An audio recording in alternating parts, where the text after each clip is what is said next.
Hey guys, welcome back. Today's video is going to be a look inside and flip through of the Ordinary Parent's Guide to Teaching Reading.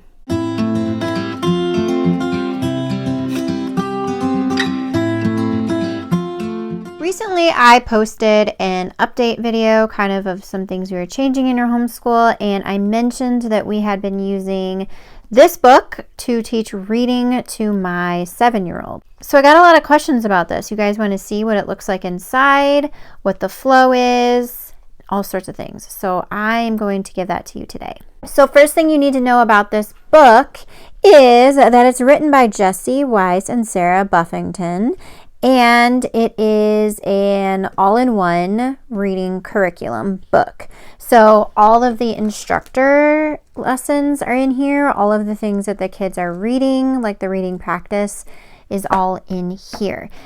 This is a very similar program to kind of those other ones out there that are like Teach Your Child to Read in 100 Easy Lessons, the Reading Lesson, Alpha Phonics, all of those kinds of books that have, it's like just like a big book of reading instruction.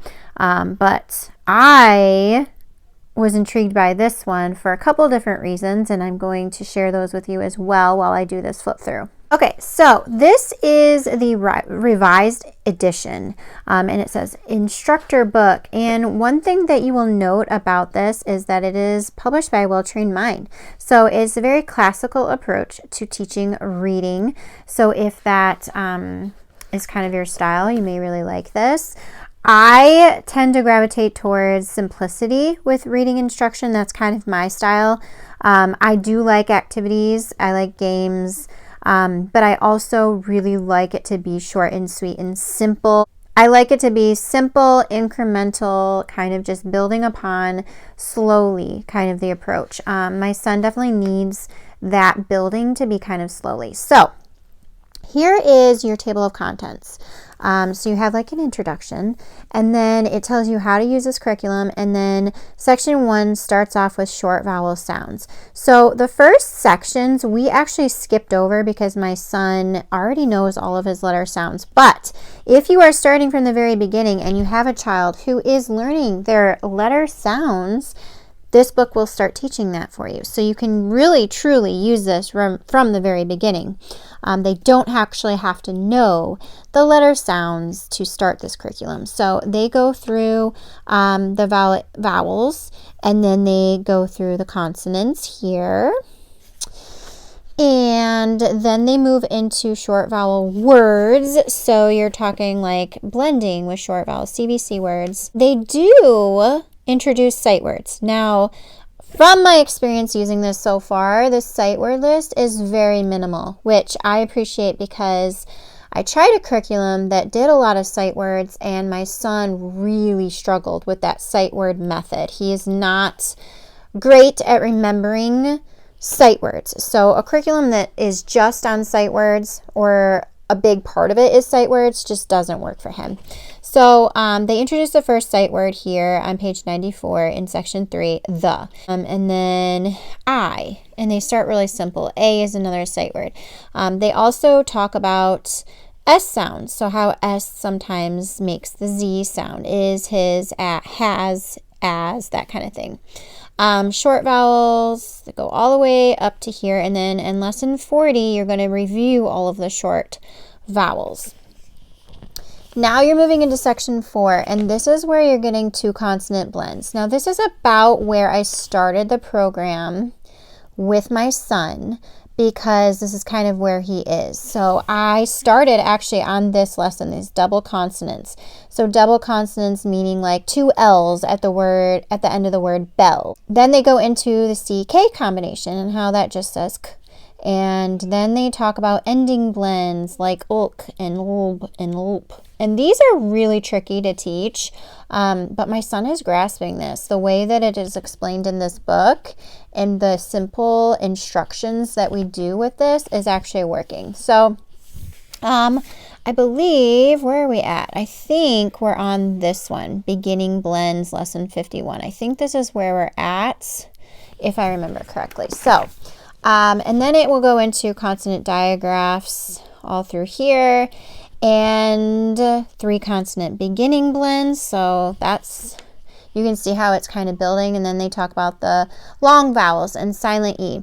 And then you get into section 9 is common spellings for the long E sound, common spellings for the long I sound, long O, long U, other vowel sounds. So these are all just different pairs of vowels that make different sounds. All the weird stuff in the English language are in these sections. So we're getting into A and I, GH, and that kind of thing. So basically, kind of looking at what they all cover in here, you're starting from the very beginning, and you're probably going to get into, I would say, like 3rd or 4th grade reading level when you're done. Like, I think that that's about, looking at it, about where we're getting, which is amazing to just use one book, one curriculum for all of those years of teaching reading. So that's pretty awesome. Reading is rocket science, it explains. And it is hard, you know, especially for some kids. It's harder than for others, but it is a lot, and it definitely takes a lot of brain power to learn to read. Now, this is how you use the curriculum. And they actually do have a student book. So they have a separate student book for it now because people wanted that, and they revised it to include that. So I don't have the student book to show you. I've thought about purchasing it. I might. I'm not sure yet. But basically the student book just has all of the stuff that the kids are reading. Hang on. Let me show you an example here. So they would have all of this on a single page for them to read. So it keeps it separate, what the kids are reading, from what you read. And that's helpful for some kids because it's bigger writing and they're not distracted by all of the other words on the page. So if you find a kid that has a really hard time focusing on just what they're reading, the separate student book may be a way to go. But it's up to you. So basically the flow, we'll just look at this for an example. They tell you what you need. So you need a blank index card and a pen, a magnetic alphabet board if you want to do the optional activity at the end of a lesson. So that's a thing that I do like about this is they do have periodically some short little activities, which I do like. Now, it tells you exactly what to say. So I love that because I've never taught a kid how to read, and I appreciate a script. I really do. And I usually kind of ad-lib to it and kind of make it sound more me, but I appreciate having it there. So you review the words that you've read the past 2 lessons. Read these words to me. So you're going to have them read this. It says assist the student as necessary to read the words. Sometimes placing a sheet of plain folded paper to cover the line.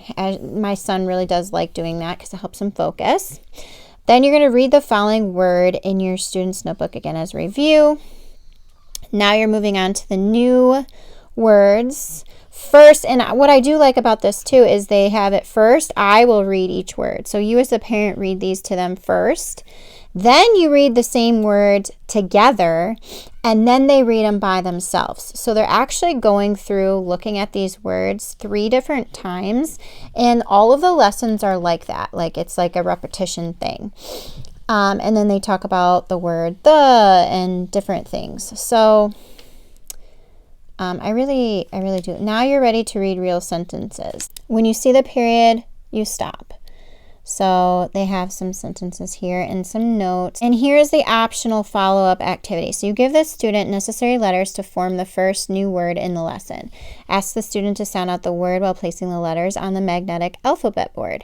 Do this for all new words from this lesson. As the student gains confidence in placing letters to make individual words, you may wish to give out letters 1 word at a time to form sentences from the lesson. So I love that because it takes the lesson and makes it more hands-on and makes it kind of come alive for them, I feel like. So I do love that they do that. And all of the hands-on ones that we have come, it's not every time, it's not every lesson, but you could totally like do that every lesson if you wanted to, like on your own, if your kid really liked that or they really learned well from that. So I'm just going to kind of like flip through the rest of this little section. So these are the kinds of things they're reading. They're reading words and then they'll read some sentences. And the sentences become little stories and get more complicated as you go. I also really like that they talk about punctuation. So right now they're talking about commas, and they put them in there. So they don't just put the words on the page, they actually do make them grammatically correct by placing commas and periods. And I like that because it gets them used to seeing it how it should be. And it's just like a little intro into why there's a comma. Here's another spelling activity. Follow-up game, mix and match words. Cut 12 index cards in half crosswise, so you have 24 cards that are 3 by 2 and a half.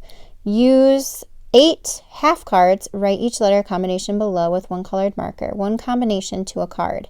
These will be the word ending cards. Then using 16 half cards, write each letter below with the other colored marker, one letter per card. These will be beginner letter cards. And you're playing a word match game. Take the word ending card with it written on it and place it face up in front of the student. Then gather the beginning letter cards. Turn over these beginning letter cards so you can't see the consonants. Then have the student select one of the beginning letter cards. Flip that card over and slide it next to the it card. For example, sit. If the student reads the word correctly, he gets the beginning letter card. If he doesn't, turn the beginning letter card back over and mix it back in the pile. Continue playing until the student has all the beginning letter cards. That's super fun. See, we didn't do this lesson because we are past this, but stuff like that. I appreciate that they put that in there because I think that's a difference in what makes this like reading book different from the ones that are similar to it. And they're reading like a little story, which I like. I like that it builds upon it. My son has really enjoyed the story. Some of them are really silly and fun. Like this one's about a dog and like a big pet hog, and his hog is not at his job, and hot dogs and quit it dog. Like it's just super fun. And they're really silly. And he has laughed a lot at the stories. And we have worked on like comprehension with this. Here's another game. Who did what? 20 index cards, 2 markers with different colors, red and green. With the red marker, write the following subjects. The who on the index card, 1 subject per card. And the green marker, write the following predicates. What the subject did on the index card. Ooh, so this is like a sentence building game. So that's super fun. Okay, so I'm going to get into section 4. Yeah. So this is about where we started, actually. What I also want to mention is that sometimes we split these lessons. Actually, most days we split these lessons in half, just because my son doesn't do well with a long time of reading. Like short spurts work better for him. And this is a lot on top of all of these words for him. Your child may be able to get through it completely fine, but mine definitely needs it split up. So we've been splitting them in half. And so I'll read the instruction, like the lesson, and then we'll go over like the words that it is. But then he might read like this first paragraph of the story and then finish this the next day. Or maybe just these words and then do the story the next day.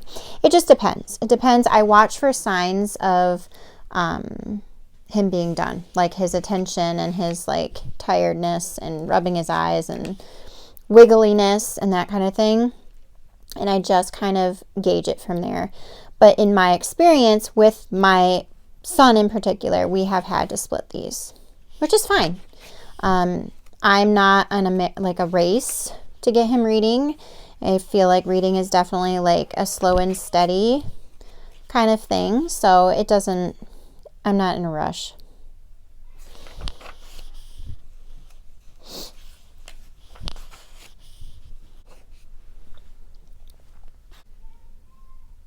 Adding S to words to make them plural. So this is the lesson we're actually on right now. So we are doing like beginning blends, BL, CL, FL, GL, PL, SL. L blends are hard because my son still is like working on L, the sound that it makes. So it's a little bit tricky, but he's doing really well with it.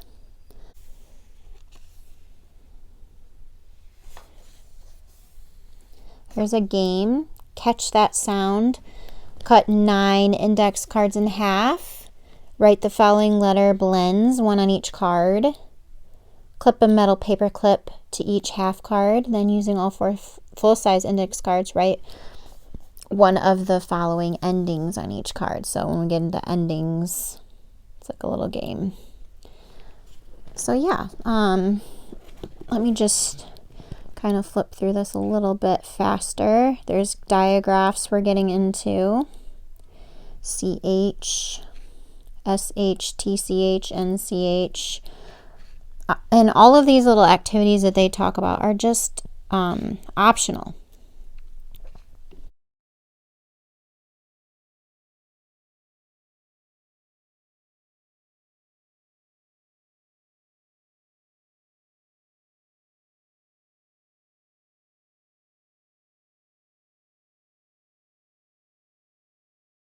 Okay, so it's going along vowels. I'm going to go to the back of the book so you can kind of see what they're reading at the end.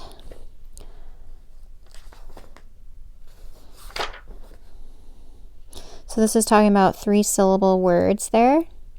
So those are pretty long words. This is the stuff they're kind of reading by the lesson 210. Endings and suffixes.